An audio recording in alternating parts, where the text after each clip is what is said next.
नमस्कार। हमारे चैनल में आपका स्वागत है। मैं हूं रामचंद्र मौर्य। साथियों, आपसे एक निवेदन है कि अगर पहली बार आप चैनल को देख रहे हैं तो इसे सब्सक्राइब कर लीजिए। साथ ही सामने की घंटी जरूर दबाइए ताकि दैनिक विश्लेषण से संबंधित वीडियो आपको तुरंत मिल जाए। धन्यवाद। आज हम चर्चा करेंगे प्रियंका गांधी की। वायनाड की सांसद प्रियंका गांधी की सदस्यता खत्म करने की चाल चल रही है भारतीय जनता पार्टी। संसद में उनका पहला भाषण हुआ और पहले भाषण में ही उन्होंने जिस तरह से प्रधानमंत्री नरेंद्र मोदी को घेरा है, अडानी मामले पर, डॉक्टर भीमराव अंबेडकर के मामले पर और तमाम ऐसी समस्याओं पर, देश की जो ज्वलंत समस्याएं हैं उससे भारतीय जनता पार्टी को बहुत ही परेशानी हुई। और अब प्रियंका गांधी के खिलाफ केरल की हाई कोर्ट में याचिका डाली गई है कि उनकी सदस्यता को रद्द किया जाए। यह याचिका भारतीय जनता पार्टी के शीर्ष नेतृत्व के इशारे पर नव्या हरिदास ने डाली है। नव्या हरिदास वही शख्स है जिसे वायनाड में प्रियंका गांधी ने लगभग 5,12,399 वोटों से हराया था। नव्या हरिदास तीसरे नंबर पर आई और दूसरे नंबर पर कम्युनिस्ट पार्टी का प्रत्याशी था। भारतीय जनता पार्टी इस हार को कबूल नहीं कर पा रही है और जिस तरह से प्रियंका गांधी ताकतवर हो करके वायनाड से जीत करके संसद में पहुंच करके राहुल गांधी के साथ प्रधानमंत्री नरेंद्र मोदी को घेरने का काम किया है, इससे भारतीय जनता पार्टी को लगता है कि प्रियंका गांधी राहुल गांधी से भी बड़ी दुश्मन हो गई हैं। याद रहे कि राहुल गांधी, प्रियंका गांधी लोकसभा सदस्य हैं। राहुल गांधी रायबरेली से, प्रियंका वायनाड से और उनकी मां सोनिया गांधी राज्यसभा की सदस्य हैं राजस्थान से। पूरा परिवार, पूरा गांधी परिवार संसद पहुंच चुका है, जिसमें प्रियंका गांधी को हटाने की कोशिशें हो रही हैं और यह कोशिशें कहां तक कामयाब होती हैं, कोर्ट क्या फैसला सुनाती है, कुछ नहीं कहा जा सकता है। लेकिन भारतीय जनता पार्टी की नीयत, चाल, चरित्र, चेहरा जरूर उजागर होता है। नव्या हरिदास ने अपनी याचिका में कहा है कि प्रियंका गांधी वाड्रा ने चुनाव आयोग को जो प्रॉपर्टी की जानकारी दी है, जो कुछ उन्होंने उपलब्ध कराया है, वह गलत है। प्रियंका गांधी ने अपनी और अपने पति रॉबर्ट वाड्रा की चल अचल संपत्ति का ब्यौरा दिया है और जो कर्जे हैं प्रियंका गांधी पर, उसका भी विस्तार से वर्णन किया है। प्रियंका गांधी ने अपने नामांकन पत्र दाखिल करते समय जो प्रॉपर्टी का डिटेल दिया है वह इस प्रकार से है। 4.25 करोड़ की चल संपत्ति, चल संपत्ति का मतलब कि कैश है जो कि बैंक में जमा है। 13.89 करोड़ की अचल संपत्ति।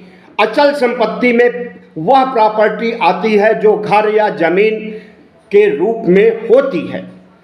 और अपने पति की इनकम उन्होंने दिखाई है या उनके पास कितनी धनराशि है। 38 करोड़ रुपए चल संपत्ति है रॉबर्ट वाड्रा की। 15,75,000 रुपए का कर्ज है प्रियंका गांधी पर, इसे भी उन्होंने दर्शाया है।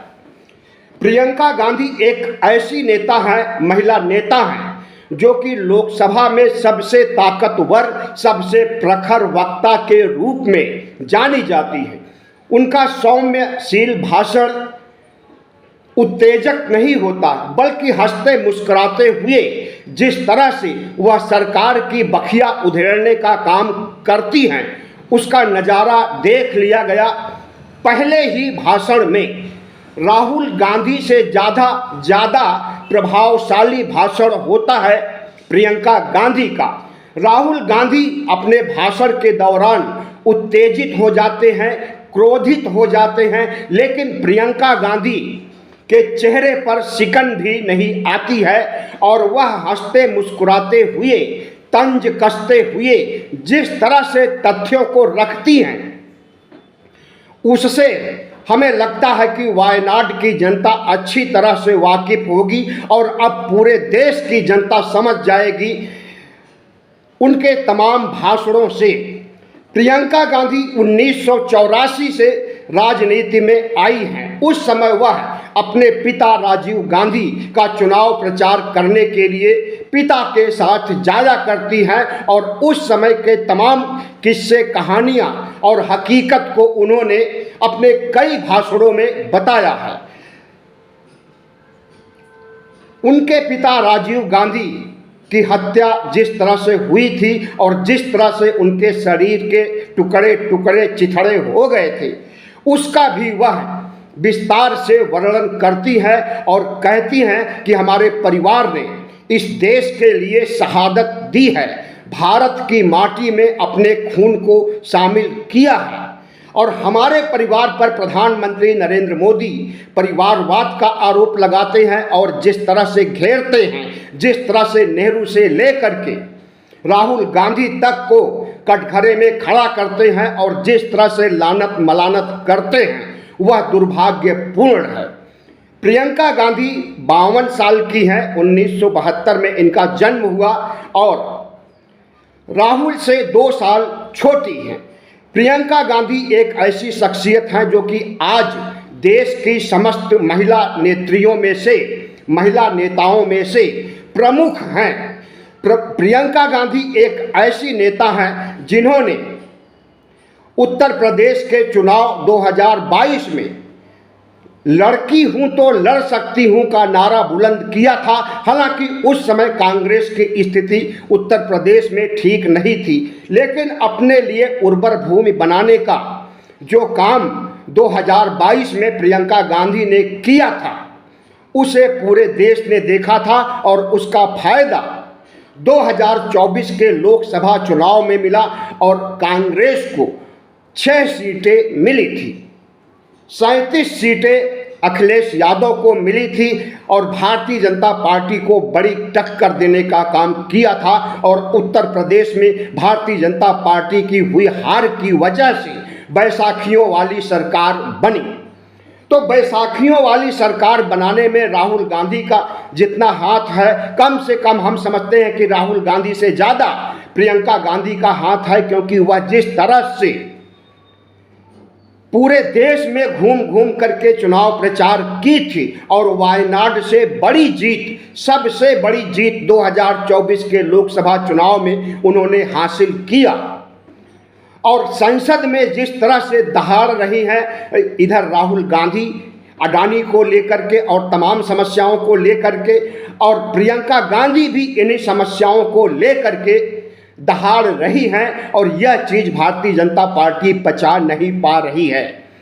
प्रधानमंत्री नरेंद्र मोदी कांग्रेस पार्टी को परिवारवादी कहते हैं, आतंकवादी पार्टी कहते हैं और नक्सल, अर्बन नक्सल कहते हैं।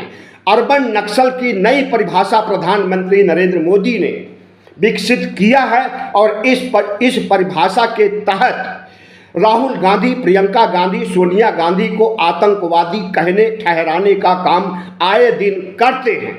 जिस तरह से प्रधानमंत्री नरेंद्र मोदी को अडानी मामले पर घेरा गया और अमित शाह ने जिस तरह से बाबा साहब डॉक्टर भीमराव अंबेडकर का अपमान किया और प्रियंका गांधी ने इसका पुरजोर विरोध करते हुए जय भीम के नारे लगाए और संसद प्रांगण में कई दिनों तक बाबा साहब डॉक्टर भीमराव अंबेडकर की फोटो लेकर के पूरा कांग्रेस पार्टी और इंडिया गठबंधन ने लोकसभा को घेरने और लोकसभा के बाहर भी, लोकसभा के अंदर भी और संसद से सड़क तक जिस तरह से अमित शाह को घेरने और उन्हें बेनकाब करने, उनकी मानसिकता जग जाहिर करने और उनका जो अम्बेडकरवाद और संविधान के खिलाफ भारतीय जनता पार्टी और मोदी और शाह के दिमाग में जो संविधान के प्रति नफरत है, प्रियंका गांधी कहती हैं कि उसी नफरत का विस्फोट हुआ है उस दिन राज्यसभा में